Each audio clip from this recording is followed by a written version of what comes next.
Hello students, it's me Priyanka Tyagi, your economics teacher. Welcome back to you all in Priyanka Tyagi tutorial. So thumbnail देख के तो आप लोग समझ ही गए होंगे कि आज हम बहुत अच्छी न्यूज़ को डिस्कस करने वाले हैं। आप लोगों का सिलेबस 30% रिड्यूस हो चुका है और ये 9th 10th 11th 12th वालों के लिए एक बहुत बड़ी खुशखबरी की बात है। तो चलिए बिना टाइम वेस्ट किए करते हैं आपका सिलेबस। तो पहले हम डिस्कस करेंगे क्लास 11th का सिलेबस। सो क्लास 11th के लिए statistics for economics part A में यूनिट 3 से जो एक बहुत ही लेंदी चैप्टर हुआ करता था मेजर्स ऑफ डिस्पर्जन, और अक्सर ये बच्चों को बहुत कंफ्यूज करता था, तो ये पूरा डिलीट हो चुका है ऑलमोस्ट। इसमें range, quartile deviation, mean deviation, coefficient of range, coefficient of quartile deviation and coefficient of mean deviation, ये इतने टॉपिक्स डिलीट हो चुके हैं।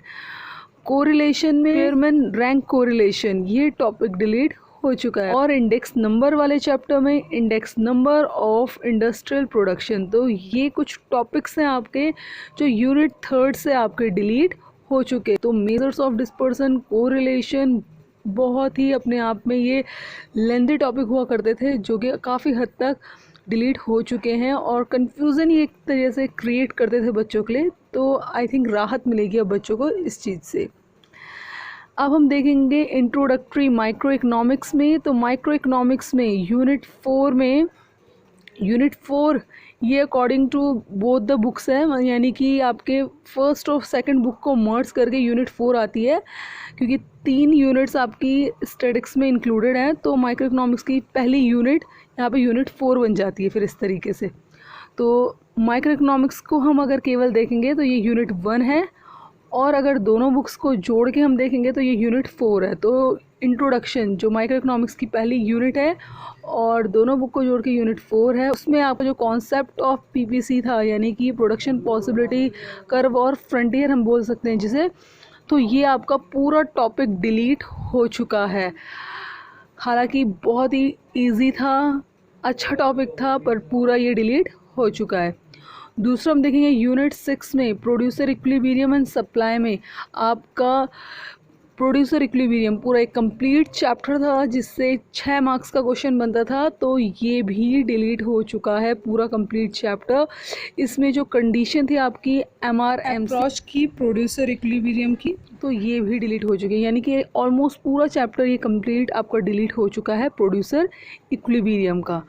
दूसरा यूनिट 7 में हम देखेंगे forms of market and price determination under perfect competition with simple application. इसमें अब हम केवल आपके परफेक्ट कंपटीशन को देखेंगे। आपके जो अदर टॉपिक्स है, अदर फॉर्म्स ऑफ मार्केट जिसमें मोनोपोली, मोनोपोलिस्टिक कंपटीशन थे, ये इनके फीचर्स और मीनिंग के साथ डिलीट हो चुका है। इकोनॉमिक्स में अगर देखा जाए तो क्लास 11th के काफ़ी सारे टॉपिक्स डिलीट हो चुके हैं, तो क्लास 11th की तो एकदम बल्ले बल्ले हो चुकी है।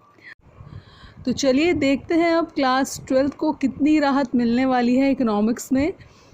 तो इंट्रोडक्टरी मैक्रो इकोनॉमिक्स में यूनिट 2 मनी एंड बैंकिंग से जो टॉपिक्स डिलीट हुए हैं क्लास में, that is control of credit through bank rate, CRR, SLR, repo rate and reverse repo rate, open market operation, marginal requirement. तो ये जो कुछ इतने ज़्यादा टॉपिक्स लग रहे हैं, इतने बड़े, इतने ज़्यादा हैं नहीं, ये सारे बहुत इजी टॉपिक हुआ करते थे और 6 मार्क्स का क्वेश्चन इनसे बनता था। तो ये आपके टॉपिक डिलीट हो चुके हैं यूनिट 2 से। यूनिट 5 में आपके बहुत छोटे टॉपिक डिलीट हुए हैं, that is balance of payment, deficit, meaning केवल इसका डिलीट हुआ है, और फ्री मार्केट में कैसे डिसाइड होता है आपका एक्सचेंज रेट, ये आपका बहुत छोटा 2 टॉपिक थे, ये डिलीट हुए हैं। तो मैक्रो इकोनॉमिक्स में अगर हम देखें तो ज़्यादा कुछ आपका डिलीट नहीं हुआ है, इजी टॉपिक थे आपके और स्मॉल टॉपिक थे बहुत, वही डिलीट। तो मैक्रो इकोनॉमिक्स में तो ज़्यादा कुछ डिलीट नहीं हुआ है, लगभग पूरा ही सिलेबस है, बहुत छोटे और ईजी टॉपिक ही डिलीट हुए हैं। और अगर हम इंडियन इकोनॉमिक्स की बात करें तो इंडियन इकोनॉमिक्स में आपका केवल एक यूनिट से ही डिलीशन है, that is unit 7 current challenges facing Indian economy. तो इसमें आपका growth of education sector in India, ये टॉपिक डिलीट हुआ है, हालांकि इसमें कुछ ज़्यादा डेटा नहीं था हमारे पास याद करने के लिए, इररिलेवेंट टॉपिक एक तरीके से था, तो यही आपका डिलीट हुआ है। और दूसरा ऑर्गेनिक फार्मिंग, ये टॉपिक थोड़ा इम्पॉर्टेंट था और 4 मार्क्स का लगभग क्वेश्चन इसमें बनता था, तो ये भी डिलीट हुआ है। और इंफ्रास्ट्रक्चर में आपके एनर्जी वाला जो टॉपिक था वो डिलीट हुआ है। तो इतना ज़्यादा कुछ डिलीशन इसमें हमको देखने को नहीं मिलता।